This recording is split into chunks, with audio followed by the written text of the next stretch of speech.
રાપર તાલુકાની અઠારે આલમમાં લોકપ્રિયતા ધરાવતા અનવરસા બાપુએ આપી નવા વર્ષની શુભકામનાઓ।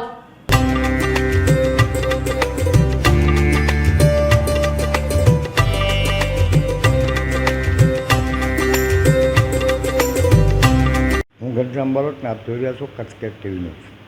ખાસ તો દિવાળીના પ્રસંગો હોય, દિવાળીના દિવસો હોય અને એમાં જે અઢારે આલમને સાથે લઈને ચાલતો એવા અનવરસા બાપુ આપણી સાથે હોય ત્યારે આપણે અનવરસા બાપુનું જે ધાર્મિક જ્ઞાન છે ફક્ત ઇસ્લામ ધર્મ પૂરતું નહીં પણ સનાતન ધર્મને સાંકળીને અવારનવાર એમણે જે વાતો કરી છે।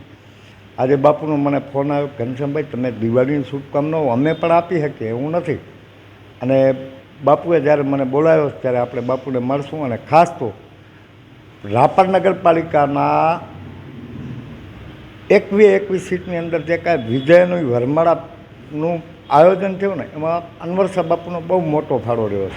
એટલે અત્યારે મારી સાથે બાપુ છે ને બાપુને આપણે પૂછશું કે બાપુ ખાસ તો દિવાળીના દિવસોમાં આજથી નહીં તમારા પરિવાર આખો તમારો પરિવાર ગોંધથી જ્યારે આવ્યો, આખો પરિવાર તમારો સનાતન હોય કે સંસ્કૃતિ હોય કે સિદ્ધાંતો હોય કે ધર્મ હોય અને અઢારે આલમને ભેરે લઈ અને હાલવાની જે તમારા પારંપરિક જે તમારી પ્રથા રહી છે, શું કહેશું બાપુ? તો હું રાપર શહેર વતી અને રાપરના તમામ નાગરિકો વતી, મુસ્લિમ સમાજ વતી તથા આપણા જે પણ વોર્ડ નંબર 2 તથા અમારા જેટલા પણ નગરપાલિકાના વોર્ડ આવે છે તે વતી તમામ રાપરવાસીઓને, વાગડવાસીઓને અને દેશવાસીઓને આવનારા દિવસોની શુભકામનાઓ પાઠવું છું। અને જેવી રીતે પત્રકાર સાહેબ આપણા ઘનશ્યામભાઈ બારોટ સાહેબે વાત કરી કે અમારા જે દાદા છે, મારા પપ્પાના દાદા ભચલ શાહ અલી મામન શાહ અમારી 7 પેઢી વોંધની અંદર આજ પણ મોજૂદ છે।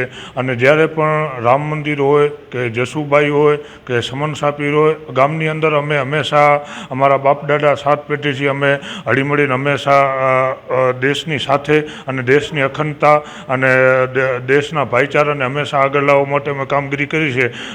મારો જન્મ જ્યારે વોંધની અંદર થયો ત્યારે મારી સવાર અને સાંજ બેઠક રામ મંદિર કને જોતી અને રાપરની અંદર પણ અમે કોઈ પણ પ્રસંગ હોય હળીમળીને હંમેશા કરતા હોઈએ છીએ।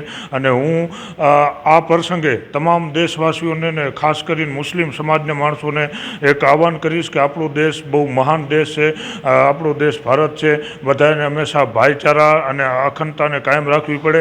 આપણા દેશને મજબૂત કેવી રીતે થાય અને અટાણે જ્યારે આપણા વડાપ્રધાન સાહેબ દ્વારા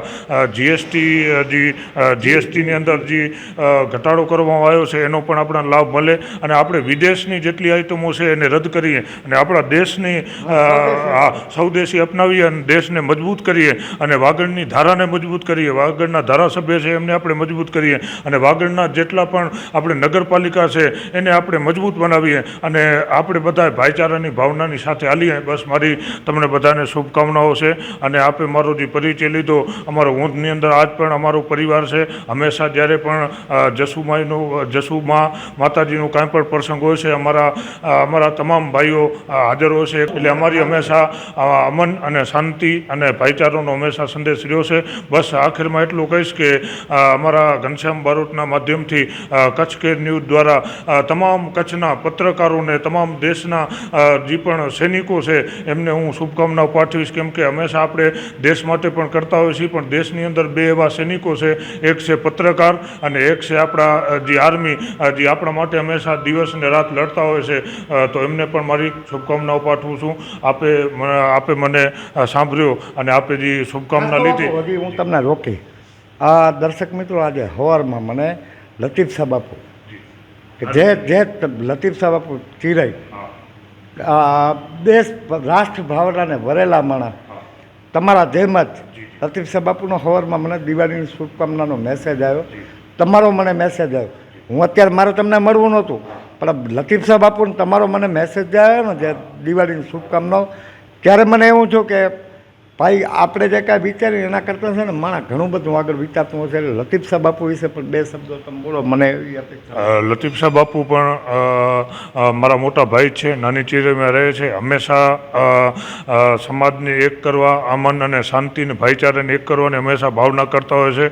અને લતીફ શાહ બાપુ વિશે બસ એટલું જ કહીશ કે એમણે જે સમાજ હલાવી છે વાગડની અંદર, ભચાઉ તાલુકાની એ બાજુ, અને વાગડની અંદર રાપર તાલુકાની અંદર આ બાજુ, અમે હંમેશા જે ભાઈચારાનું કામ કરીએ છીએ માર્ગદર્શનથી જ કરતા હોઈએ છીએ. લતીફ શાહ બાપુને પણ તમારા માધ્યમથી હું શુભકામનાઓ આપીશ. મારા મોટા ભાઈ છે અને બહુ દિલથી હું રાજી છું, કેમ કે મોટા ભાઈ કામ કરતા હોય મારું જ કામ છે. અને બારોટ સાહેબ, હું એટલું કહીશ કે અમારું આજની તારીખમાં લાસ્ટ શબ્દ કહીશ કે અમારું જીવન જે છે ને એ દેશ માટે છે અને દેશ માટે રહેશે. અમે હંમેશા દેશના હિત માટે, રાષ્ટ્રીયના હિત માટે, ભારતના હિત માટે, હિન્દુસ્તાનના હિત માટે અમે જીવી છીએ અને મરસી અમારી મટ્ટી મારસી પણ હિન્દુસ્તાનની મોહબ્બતની ખુશ્બુ આવશે.